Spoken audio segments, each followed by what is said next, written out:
नमस्कार, नीलम फॅशन क्रिएशनमध्ये तुम्हा सर्वांचं खूप खूप स्वागत आहे। तर आजच्या व्हिडिओमध्ये आपण शोल्डर पुढे उतरते, तर त्यासाठी आपल्याला काय करायचं आहे, तर या इथे हे पाहायचं आहे। तर हा ब्लाऊज जो आहे तो पहा हेवी साईज आहे, 42 साईज आहे। तर या इथे हा ब्लाऊज जो आहे तो 4 टक्स ब्लाऊज आहे पहा या इथे। तर हे जे ब्लाऊज आहे ते एकदम परफेक्ट बसतंय। तर तुम्हाला मी या इथे शोल्डर उतरण्याचं पुढे ते कारण सांगते। एक तर पहा या इथे ही क्रॉसपट्टी किती आहे, एकदम छोटी। तर मी तुम्हाला नेहमी व्हिडिओमध्ये सांगत असते की ही जी क्रॉसपट्टी जी आहे ती एकदम तुम्ही छोटी घेत जा, म्हणजे जिथे आपली चेस्ट बसायला पाहिजे तिथे आपली ही चेस्ट बसते आणि शोल्डर जे आहेत ते पुढे येत नाहीत। जर तुम्ही हे क्रॉसपट्टी जे आहे ते तुम्ही इथे घेतलं असतं, म्हणजे पहा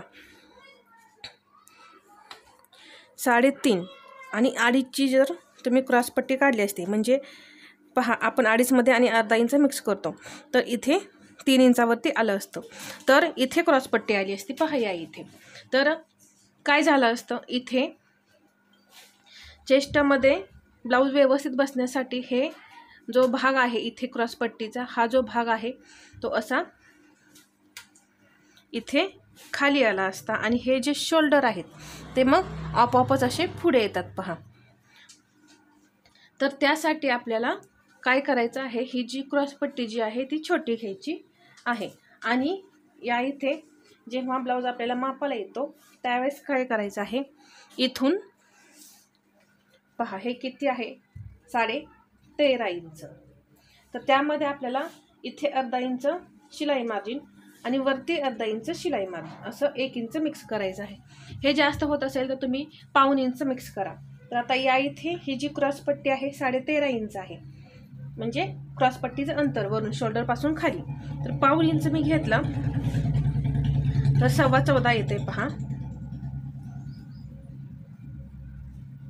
इथे अर्धा इंच आणि वरती 14.5 वरती मार्किंग येतंय, पण आपण 14.25 इंच घेऊया। तर हे बदल आपल्याला करायचे असतात। जास्त हेवी साईजमध्ये क्रॉसपट्टी जी आहे ती मोठी काढायची नसते पहा।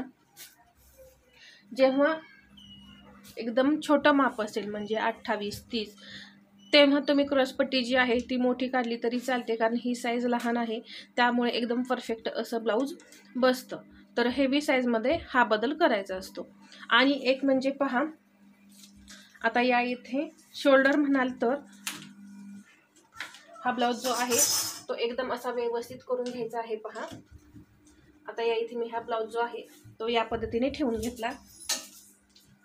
15 इंच ब्लाऊजची उंची आहे आणि या इथे हे पहा फक्त 3.5 इंच ही पट्टी आहे। तर रेडी ब्लाऊज 15 आहे, तर 3.5 इंच गळा, 11.5 इंच गळा आहे, खूप डीप गळा आहे। आणि आता आपण या ब्लाऊजचं शोल्डर किती घेतलेलं आहे हे पाहायचं आहे, कारण हा ब्लाऊज जो आहे तो आपल्याला मापासाठी आलेला आहे।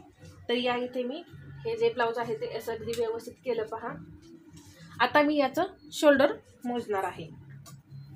या इथे शिलाई मार्जिन धरायचं आहे आणि इथे आपल्याला शिलाई मार्जिन धरायचं आहे। तर इथे पहा 10.5, म्हणजे 42 साईज असून सुद्धा या इथे 10.5 इंच शोल्डर आहे। तर आपण ही याच मापानुसार शोल्डर टाकायचा आहे। 10.5चा निम्मा किती होतो, 5.25 इंच। तर 5.25 इंच आपण या इथे शोल्डर घेणार आहे। आता आपण मुंडा घेर मोजूया पहा।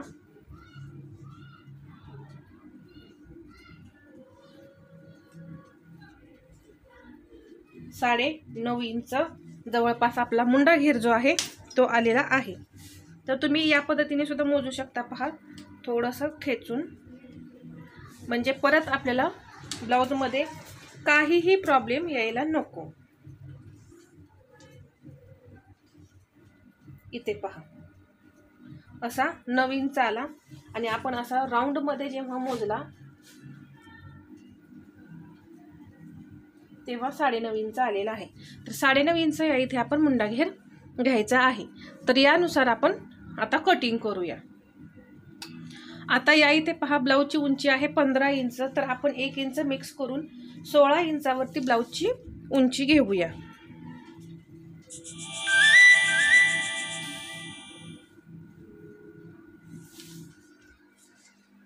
या पद्धतीने 16 इंचावरती मार्किंग केलं. अजून एकदा असं 16 इंचावरती मार्किंग करून घेऊ आणि इथे लाईन ओढून घेऊया. आता आपण या इथे पाहिलं ब्लाऊजवरती शोल्डर होतं 5.25, तर मी 5.25 इंच इथे शोल्डर घेणार आहे. आणि पहा ही जी पट्टी आहे ते आपण मोजूया. ही पट्टी किती आहे पहा, 3. तर इथे मी 3 इंच घेतलं. आणि या इथे पहा गळा किती राहिला,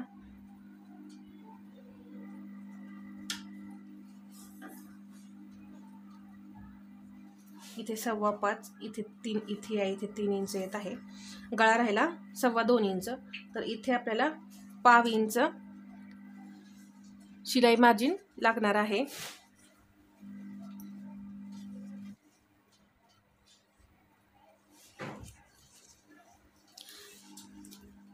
अजून एकदा मी तुम्हाला शोल्डर मोजून दाखवते. तर इथे पहा 3.25 इंच टोटल घेतलेलं आहे. तर आपण इथे पहा हे शिलाई मार्जिन पकडून तर आपण 3.25 इंचच घेऊ. इथे पहा आपलं 3.25 इंचावरती आलेलं आहे. आणि हे 2 इंच गळा. तर या इथे डीप नेक असल्यामुळे फक्त 2 इंच गळ्याची रुंदी घेतलेली आहे. अजून एकदा मी 5.25 इंचावरती मार्किंग करून घेते. आता इथे मुंडा मात्र मी 6 इंच घेणार आहे. आता तुम्हाला या इथे मी मुंडा काढण्याची एक ट्रिक सांगते, म्हणजे तुम्हाला नंतर काहीही प्रॉब्लेम येणार नाही. किती मुंडा घ्यायचा याचंही टेन्शन तुम्हाला राहणार नाही.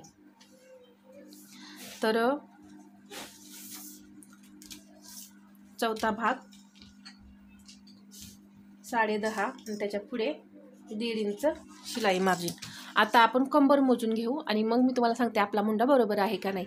जर मुंड्यामध्ये कमी जास्त असेल तर ते आपण लगेच मी तुम्हाला इथे कसं करायचं ते सांगणार आहे. तर इथे पहा 38 इंच कंबर आलेली आहे. 38चा चौथा भाग होतो 9.5 आणि त्यामध्ये आपण 1 इंच टक्ससाठी घेणार आहे तर 10.5. तर छातीचं आणि कमरेचं मार्किंग आपलं एकच आलेलं आहे. पुढे 1.5 इंच शिलाई मार्जिन.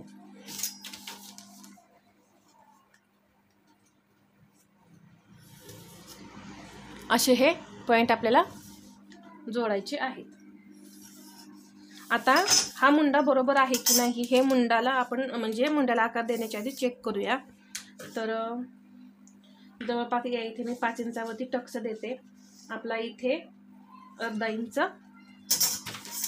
टक्ससाठी जातो, दोन्हीकडे अर्धा इंच. तर आता पहा असं आपण जेव्हा तिरकं करतो त्यावेळेस आपण घेतलेला जो मुंडा बरोबर आहे की नाही हे कसं चेक करायचं. पहा हा जो ब्लाऊज आहे तो असा उलटा करायचा. उलटा केल्यानंतर पहा इथे हे शिलाई मार्जिन आहे, इथेही हे मी पकडलं. पहा इथे बरोबर हे पकडलं. सॉरी, इथे आपण 1/2 इंच असं खाली डाऊन करतो. नेहमी आपण मुंड्याला आकार देताना या इथे आधी डाऊन करतो. तर इथून आपला हा असा आकार येणार. तर हे जे पहा इथे ओव्हरलॅप केलेलं तुम्हाला दिसतच आहे ते ह्या पॉईंटवरती ठेवायचं. पहा आणि इथून हा आणि या इथे हा पॉईंट. आता इथे आपल्याला शिलाई मार्जिन हवं आहे तर हे एवढं शिलाई मार्जिन 1/2 इंच ठेवायचं, म्हणजे आपण जो मुंडा घेतलेला आहे तो अगदी बरोबर आहे. हा ब्लाऊज जो आहे तो कस्टमरला व्यवस्थित बसत आहे. तर आपण हे इथं तिरकं असं कट करून काढतो. परत हे 1/2 इंच या इथे, म्हणजे तुम्हाला जर मुंडा काढायचा समजत नसेल तर पहा या पद्धतीने करायचं. आपण मुंड्याची उंची एक अंदाजे घ्यायची, परत इथे आपण आकार देण्यासाठी 1/2 इंच खाली येतो. तर इथे हे शिलाई मार्जिन पकडलेलं आहे आपण आणि हा ब्लाऊज असा व्यवस्थित ठेवायचा आणि याच्या खाली 1/2 इंच आपल्याला शिलाई मार्जिन घ्यायचं आहे असं. आणि या पद्धतीने आपण जो हा मुंडा घेतलेला आहे तो बरोबर आहे. तर यासाठी तुम्ही मुंडा काढण्यासाठी ही एक ट्रिक वापरू शकता, त्यामुळे तुम्हाला काहीही प्रॉब्लेम येणार नाही. आता या इथे हे 42 साईज आहे आणि आपण मुंडा घेतला 6. आता पहा हेवी साईज आहे तर मी 1.5 इंच या इथे घेते आणि 1 इंच या इथे घेते, कारण या इथे पहा शोल्डर खूप कमी आहे. जवळपास 42 साईजसाठी आपण 6 इंच शोल्डर घेतो, पण या इथे 11.5 इंच जवळपास गळा आहे. त्यामुळे इथे 5.25 इंच शोल्डर आपलं ब्लाऊजवरती भरलेलं तसंच आपण सेम टू सेम घेतलेलं आहे, कारण कस्टमरला तसंच हवं आहे. आता इथे मुंड्याला आकार देण्यासाठी जवळपास मी 1.5 इंच घेतलं. तर पहा या इथे मी बदल काय केला आहे, 1.5 इंच घेतलेला आहे पाठीमागील मुंड्यासाठी आणि 1 इंच घेतलेला आहे पुढील मुंड्यासाठी आकार देण्यासाठी. आता इथे हा मध्य करायचा. मध्य केल्यानंतर मी मुंड्याला आकार देऊन घेते, आपण जसं नेहमी आकार देतो त्याप्रमाणे. या पॉईंटला आणून जोडलं, इथे 1.5 इंच आहे, या पॉईंटला मी आणून जोडलं. आता इथून परत असं अर्धा इंच आपण नेहमी खाली जातो. तर पहा या पद्धतीने मुंड्याला आकार द्यायचा. इथे अगदी 1/2 इंच मी सांगते तुम्हाला, आतमध्ये येऊन तुम्ही असा पॉईंट द्या आणि हे या पद्धतीने पुढील मुंडा आपला तयार झाला. तर या पद्धतीने मी तुम्हाला अगदी सावकाश असं सांगत आहे, तर व्हिडिओ कुठेही स्किप करू नका, शेवटपर्यंत पहा. आता 7 इंच गळा आहे पुढचा, तर मी 7.5 इंचावरती मार्किंग करणार आहे. आता इथे 2 इंच घेतलेला आहे म्हणून इथे 2 नाही घ्यायचं, इथे 2.5 इंच घ्यायचं आहे.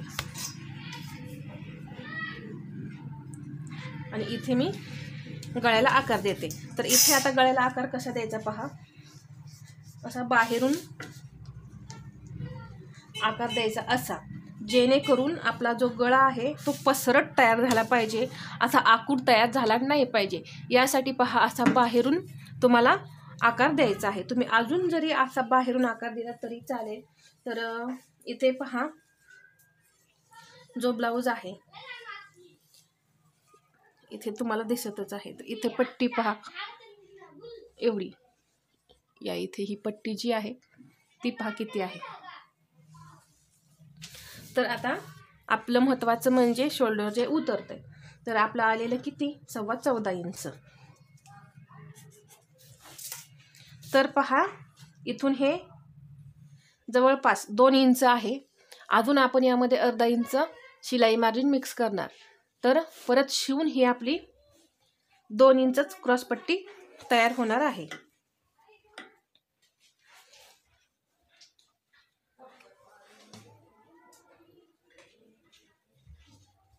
पहा या पद्धतीने तुम्हाला करायचं आहे. आता इथे ही 2 आणि परत आपण अर्धा इंच शिलाई मार्जिन वाढवतो. आता इथे ही पट्टी पहा, 2 इंचाचीच आपली ही पट्टी जी आहे ती तयार आहे. या पद्धतीने पहा क्रॉसपट्टी किती आहे, फक्त 2 इंचाचीच आहे. तर आपण जे माप काढतो ते एकदम परफेक्ट असं आहे. आता हे फ्रंटमध्ये हा शेप आपल्याला या इथे घ्यायचा नाही, या इथे सरळ लाईन ड्रॉ करायची आणि इथे या पद्धतीने आपल्याला क्रॉसपट्टी काढायची आहे.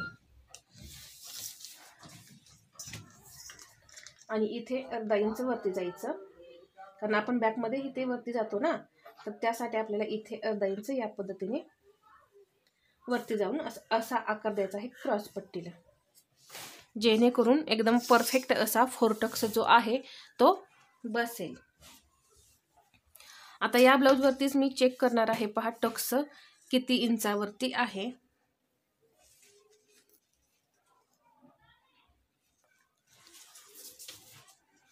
तर पहा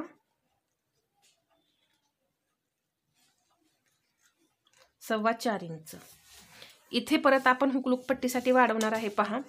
तर इथे मी 4.5 इंच घेते. टक्स पॉइंट आपण या इथे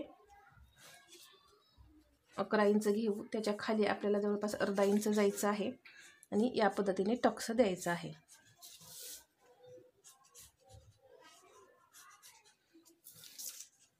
हा आपला टक्स पॉइंट आहे. आता इथून 2 इंच घेणार आहे, कारण हेवी साईज आहे. 2 इंचाचा आपण गॅप ठेवूया. परत इथून मी 2 इंच घेतलं. आता मात्र इथे हे जे अंतर आहे हे 1.5 इंच घ्यायचं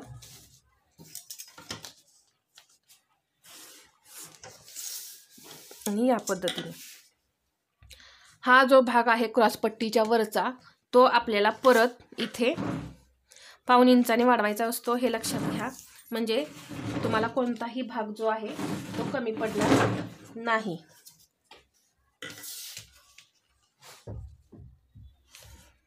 या पद्धतीने. तरी मी हे तुम्हाला कटिंग करून दाखवणार नाही, कारण पहा मला फक्त शोल्डर उतरण्याचं कारण दाखवायचं होतं.